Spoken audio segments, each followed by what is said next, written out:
ரொம்ப வந்து அத வந்து டிஸ்டர்ப் பண்ணி அப்படியே கிளறிட்டே இருக்க தேவையில்ல. அந்த தட்டு மூடி வச்சு ஒரு 10 மினிட்ஸ்க்கு அப்புறம் நீங்க வந்து ஓப்பன் பண்ணிங்கனாலே போதும். நல்லாவே சூப்பரா அந்த தக்காளி வந்து நல்லா ஸ்மாஷ் ஆயி வந்துரும்.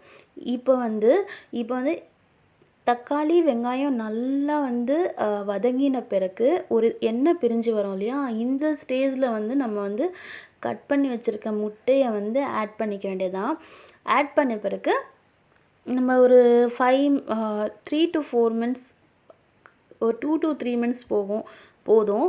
அ இந்த இது வரைக்கும் நல்லா கிளறி விட்டுக்க வேண்டியது தான். அந்த முட்டைய நம்ம ஃபுல்லா முழுசா போடாம குட்டி குட்டியா கட் பண்ணி போட்டிருக்கேன் நானு. அதுக்கப்புறமா வந்து மஞ்சக்கருவு இருக்கு இல்லையா? மஞ்சக்கருவு வந்து இப்போ ஆட் பண்ணக்கூடாது இந்த ஸ்டேஜில. லாஸ்ட்டா அடுப்பு ஆஃப் பண்ண பிறகு தான் மஞ்சக்கருவ நம்ம ஆட் பண்ணுவோம். மஞ்சக்கருவ போட்டு நம்ம ஆட் பண்ணி இந்த மாரி கிளறி விட்டுட்டே இருந்தோம்னா